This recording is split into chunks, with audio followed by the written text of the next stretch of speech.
الحمد لله نحمده ونستعينه ونستغفره ونؤمن به ونتوكل عليه ونعوذ بالله من شرور أنفسنا ومن سيئات أعمالنا من يهده الله فلا مضل له ومن يضلل فلا هادي له ونشهد أن لا إله إلا الله وحده لا شريك له ونشهد أن سيدنا ونبينا ومولانا محمدا عبده ورسوله أما بعد فقد قال الله تبارك وتعالى فأعوذ بالله من الشيطان الرجيم بسم الله الرحمن الرحيم واعبد ربك حتى يأتيك اليقين صدق الله العظيم. معزز سامعین کرام اور میرے نوجوان دینی بھائیوں، بزرگوں اور دوستوں، دیکھیے وقت کی رفتار کتنی تیزی کے ساتھ گزرتی ہے. ایسا لگتا ہے کہ کل ہی کا دن تھا کہ ہم نے رمضان کے چاند کو بڑے ہی اشتیاق اور شوق و محبت کی نگاہ سے دیکھا تھا، اور پھر رمضان المبارک کے جو مبارک مہینے تھے ان میں ہم نے اور آپ نے اللہ نے جتنا چاہا اللہ کی عبادت کی، اللہ کی بندگی کی. لیکن میرے بھائیوں، وہ رمضان المبارک جو کل تک بہت ہی قریب دکھ رہا تھا، آج وہ ہم سے دور ہو چکا ہے. ہم سے قریب 7 دن پہلے گزر چکا ہے اور گویا کہ آج 7ویں شوال ہے. میرے بھائیوں، اللہ تبارک و تعالی یہ مبارک مہینہ ہمارے اندر بدلے اور انقلاب پیدا کرنے کے لیے دیا تھا کہ اس مبارک مہینے کے اندر جو اب تک ہم 11 مہینے میں نہ کر سکے تھے، اس میں کم سے کم ہم اللہ کی رضا کو پالیں، اللہ کی عبادت کر لیں، اللہ کے سامنے اپنی رو دھو کر گریہ زاری کر کے اللہ کو راضی کر لیں اور اپنے آپ کو جنت کا حقدار اور مستحق بنا لیں. میرے بھائیوں، وہ مبارک مہینہ اپنی تمام تر روحانی انوار و تجلیات اور برکتوں کے ساتھ وہ روانہ ہو چکا ہے. اور میرے بھائیوں، جب کہ وہ مبارک مہینے کا خیمہ ہمارے سامنے سے اتر چکا ہے، تو اب یہاں پر ہمارے اور آپ کے لیے یہ ضروری ہوتا ہے کہ ہم اپنے اندر ذرا احتساب کریں اور دیکھیں کیا یہ مبارک مہینہ جو آیا ہمارے اندر کوئی تبدیلی لائی یا نہیں لائی. کیا ہم جیسے پہلے تھے ویسے ہی آج بھی ہیں. میرے بھائیوں، یاد رکھیے، رمضان کی کامیابی اور ہماری عبادات کی قبولیت کا سب سے بڑا ثبوت یہ ہے کہ رمضان کے بعد جو 11 مہینے ہیں، ان 11 مہینوں کے اندر بھی کیا ہمارے دستور الحیات میں، ہمارے ضابطۂ اعمال میں کوئی تبدیلی آئی. میرے بھائیوں، یہاں پر ہم اپنے آپ سے ذرا چند سبق کی طرف رجوع کرتے ہیں اور دیکھتے ہیں کیا ہمارے اندر واقعی رمضان کا جو روح کی گہرائی تک اس کا اثر پہنچنا چاہیے وہ پہنچا یا نہیں، یا صرف ہم نے باہری ڈھانچہ کو اپنایا. میرے بھائیوں، قرآن کریم میں اللہ تبارک و تعالیٰ نے فرمایا تھا کہ اے مومنوں، تم پر روزے فرض کیے گئے جیسا کہ تم سے پہلے لوگوں پر فرض کیا گیا تھا. مقصد یہ تھا کہ تم متقی بن جاؤ، تقوی شعار بن جاؤ، تمہارے اندر خوف الہی پیدا ہو جائے. تم جب بھی کوئی برا کام کرنے جاؤ تو تمہیں اللہ کا خوف ستائے، اللہ کا ڈر ستائے. میرے بھائیوں، سب سے پہلا سبق جو رمضان کے مبارک مہینے سے ہمیں ملتا ہے وہ یہ ہے کہ مجاہدہ اور ضبط نفس. میرے بھائیوں، مجاہدہ کا کیا مطلب ہوتا ہے؟ مجاہدہ کا مطلب ہوتا ہے کوشش کرنا، کسی چیز میں پوری طاقت لگا دینا. میرے بھائیوں، اصطلاحی معنی دیکھیں گے تو مجاہدہ مطلب اپنی مرضی کے آگے اللہ کی مرضی کو ترجیح دینا، اپنی خواہشات اللہ کی خواہشات کے سامنے بند کر دینا. اللہ تبارک و تعالیٰ جس چیز کا حکم دے اس چیز کو بجا لانا، اسی کا نام مجاہدہ ہے. اور ضبط نفس کہتے ہیں کہ آپ کے جو اندر نفس امارہ ہے، آپ کے اندر جو خواہشات ہیں، آپ کے جو اندر رغبات ہیں، آپ ان پر مکمل مضبوط پکڑ بنا لیں. یعنی آپ اگر انہیں چاہیں اللہ کی عبادت کی طرف موڑنے کے لیے تو وہ اللہ کی عبادت کی طرف مڑ جائیں. اسی کا نام ضبط نفس ہے، یعنی نفس پر گرفت، نفس پر پکڑ. میرے بھائیوں، اب دیکھیے، ذرا غور کیجئے اور چشم تصور کی آنکھ سے دیکھیے کہ اللہ تبارک و تعالیٰ نے رمضان کے مبارک مہینے میں کس طرح ہمارے لیے صبح سے لے کر شام تک روزے کی حالت کو مشروع قرار دیا. اور ایسے عالم میں میرے بھائیوں ہمارے سامنے کیا چیز نہیں ہوتا تھا. کھانے پینے کی ساری اشیاء ہوتی تھی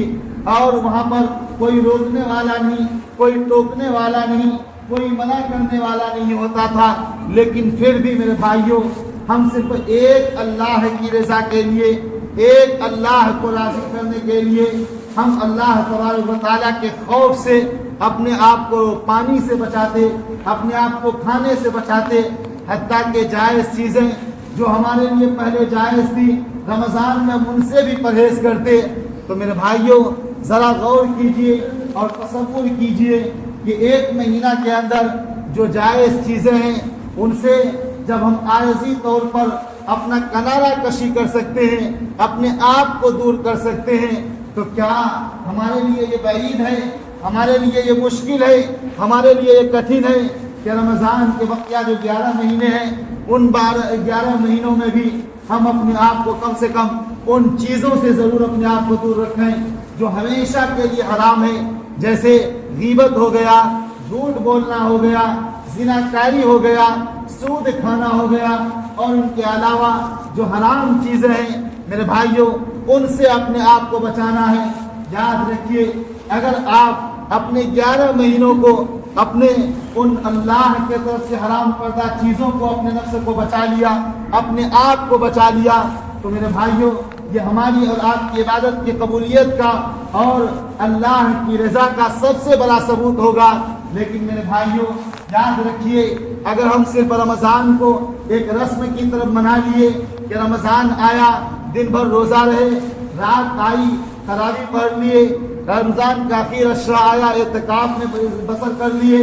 اور شب قدر کی رات جاگ گئے، بس اسی پر کافی ہو گیا، وہیں پر ہم نے اکتفا کر دیا، تو میرے بھائیوں یاد رکھیے یہ اللہ کی طرف سے ایک طرح کا رسمی ہوگا. لیکن اللہ تبارک و تعالی ہمیں یہ مبارک مہینہ ایک طرح سے جامع اور تربیتی کیمپ کے انداز میں دیا تاکہ اس میں ہمارے اندر ڈھال جائیں، ہم سیکھ جائیں، ہم مشق کر جائیں کہ کیسے ہمیں بقیہ 11 مہینے گزارنا ہے، کیسے ہمیں بقیہ 11 مہینہ اللہ کی رضا کے طالب بن کر اپنی زندگی کو گزارنا ہے. میرے بھائیوں تو سب سے پہلی چیز یہ ہے کہ مجاہدہ اپنے اندر پیدا کیجئے، ضبط نفس یعنی اپنے نفس پر گرفت پکڑ کیجئے. اور میرے بھائیوں دوسری چیز اس رمضان سے جو معلوم ہوا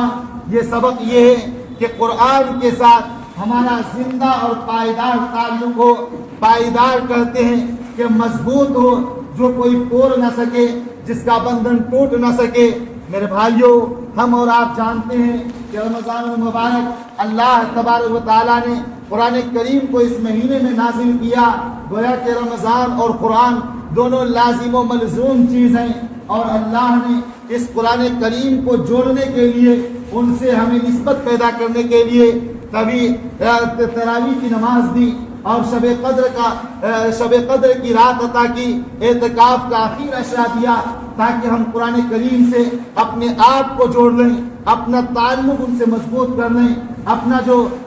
تعلق ہے استوار کر لیں. میرے بھائیوں یاد رکھیے کہ قرآن کریم صرف اس لیے نہیں ہے کہ مردوں کو پڑھ کر بخش دیا جائے، یا قرآن کریم صرف اس لیے نہیں ہے کہ انہیں ریشمی رومال میں لپیٹ کر اپنے طاقوں کی زینت بنایا جائے، یا قرآن کریم صرف اس لیے نہیں ہے کہ عدالتوں میں جا کر ان کو اٹھا کر حلف لیا جائے، قسم کھائی جائے. میرے بھائیوں دراصل میں قرآن کریم تو زندوں کے لیے کتاب تھی، زندوں کے لیے ایک مثالی جامع رہنما تھی کہ کیسے زندگی گزارنا ہے، کیسے اپنی زندگی اس قرآن کریم کی روشنی میں اپنے آپ کو آگے بڑھنا ہے، اور کیسے اس دنیا کو گزار کر اللہ کی رضا کی طلب کرتے ہوئے یہاں سے چلے جانا ہے۔ لیکن میرے بھائیوں، افسوس کی بات ہے کہ وہ قرآن کریم جو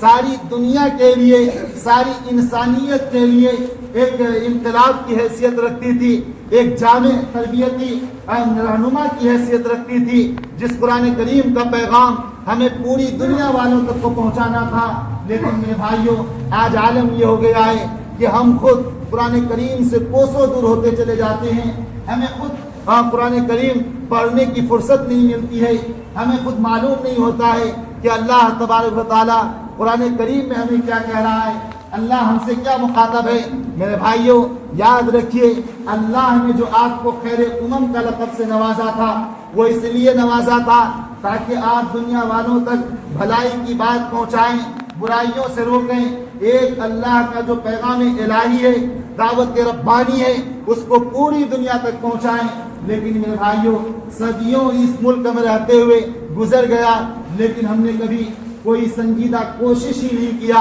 کہ جس کی وجہ سے ہمارے دوسرے لوگوں تک اور جو آفاقی پیغام تھا پوری دنیا والوں تک پہنچتا۔ میرے بھائیوں لہذا یہ رمضان تو گزر گیا، لیکن میرے بھائیوں ہمیں اپنے اندر یہ عزم کرنا ہوگا، یہ پختہ ارادہ کرنا ہوگا کہ انشاءاللہ اگرچہ رمضان گزر گیا ہے، لیکن رمضان میں ہم نے جو قرآن کریم پڑھ کر قرآن سے اپنا واسطہ بنایا ہے، ان سے جو اپنا تعلق استوار کیا ہے، انشاءاللہ یہ بقیہ 11 مہینے بھی برقرار رہیں گے، اور بقیہ 11 مہینے بھی ہم وقت نکال کر قرآن کریم کی تلاوت کریں گے، اور موقع ملے گا تو اپنے علماء اور اپنے جو قریبی لوگ ہیں ان سے ان کے تراجم، ان کے تفاسیر، ان کے معنی کو بھی سیکھنے کی کوشش کریں گے۔ تو میرے بھائیوں دوسری چیز رمضان کا سبق یہ تھا کہ ہم قرآن کریم کے ساتھ زندہ اور پائیدار تعلق بنا لیں، اور تیسرا میرے بھائیوں یہ تھا کہ ہمارے اندر ہمدردی اور غمخواری کا جذبہ پیدا ہو جائے۔ میرے بھائیوں جب ایک انسان اپنے آپ پر حالات سے گزرتا ہے، جب اللہ تبارک و تعالیٰ نے یہ کہا کہ تم دن بھر روزے کی حالت میں رہو گے، جائز چیزوں کو بھی منہ نہیں لگاؤ گے، تو میرے بھائیوں اللہ تبارک و تعالیٰ نے ہمیں وہ حالات دیے، وہ ایام دیے جن سے ہم یہ سمجھ سکیں کہ ہمارے اندر بھی ہم جب بھوک کی حالت میں ہوتے ہیں تو کیسی حالت ہوتی ہے، تاکہ ہم ان لوگوں کے بارے میں جان سکیں جو میرے بھائیوں جن کا روز مرہ کا معمول یہی ہے کہ ان کو اگر ایک وقت کی روٹی نصیب ہوتی ہے تو دوسرے وقت کی روٹی نصیب نہیں ہو پاتی ہے۔ تو میرے بھائیوں اسی لیے جناب محمد رسول اللہ صلی اللہ علیہ وسلم اس مبارک مہینے کے تئیں کہا تھا شہر المواسات، یعنی یہ غمخواری کا مہینہ ہے، یہ ہمدردی کا مہینہ ہے۔ میرے بھائیوں یاد رکھیے ہمیں اور آپ کو اس وقت تک خوشی نہیں ملنی چاہیے، اس وقت تک ہمیں چین نہیں آنا چاہیے جب تک کہ ہمارے بھائی بھی ہماری خوشی میں شامل نہ ہو جائیں۔ جس طرح ہمارے گھر کے اندر آگ جلتی ہے، اس کے گھر کے اندر بھی آگ نہ جل جائے، تب تک میرے بھائیوں ہمارے اندر جو حرکت ہو وہ ماند نہ پڑے۔ میرے بھائیوں یہ تیسرا سبق تھا کہ ہمدردی اور غمخواری ہمارے اندر پیدا ہو، اور چوتھا سبق جو ہے میرے بھائیوں یہ وقت کی قدردانی ہے۔ آپ دیکھیے رمضان کا صبح صادق سے لے کر غروب آفتاب تک میرے بھائیوں اللہ تبارک و تعالیٰ نے اس مبارک مہینے میں صرف گھنٹوں ہی نہیں بلکہ منٹوں اور سیکنڈوں کا بھی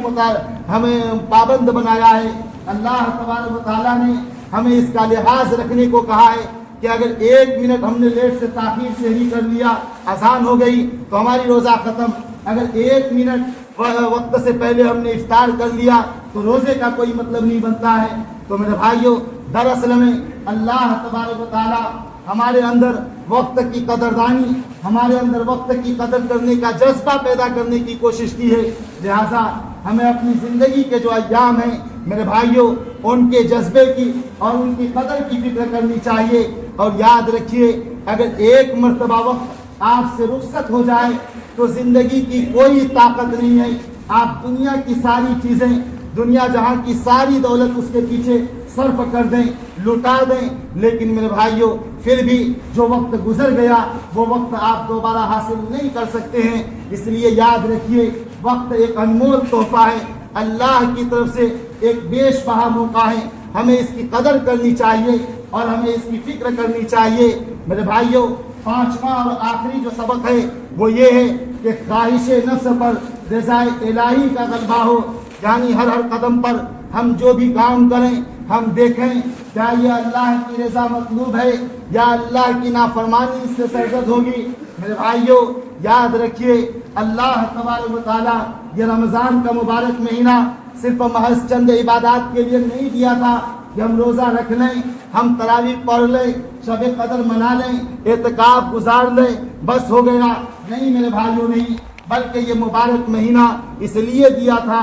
کہ اے میرے بندو, جب میرے اس مبارک مہینے میں میرے ایک حکم کے تئیں تم اپنی جائز چیزوں سے رک سکتے ہو تو بقیہ جو 11 مہینے ہیں اس کے اندر بھی تمہارے اندر یہ جذبہ ہونا چاہیے, تمہارے اندر یہ کیفیت ہونا چاہیے کہ اللہ تبارک و تعالیٰ کی احکام کی خلاف ورزی نہ کرو, اللہ کی خواہشات کو اپنی خواہشات پر ترجیح دو اور اپنی خواہشات پر اپنی خواہشات کو اللہ کی خواہشات پر, اللہ کے احکام پر مات دو. تو میرے بھائیوں, بہرحال کہنے کا مطلب یہ ہے کہ یہ رمضان المبارک آپ یہ نہ سمجھیے کہ یوں ہی آیا اور یوں ہی گزر گیا, بلکہ ہمیں چند سبق دے کر گیا ہے اور ان سبق کو ہمیں بقیہ 11 مہینوں کے لیے برقرار رکھنا ہے. ان میں سے پہلا سبق یہ ہے کہ ہمارے اندر ضبط نفس ہو اور مجاہدہ ہو, اور دوسرا سبق یہ ہے کہ ہمارے اندر ہمدردی و غمخواری ہو, اور تیسرا سبق یہ ہے کہ وقت کی قدردانی کا جذبہ پیدا ہو,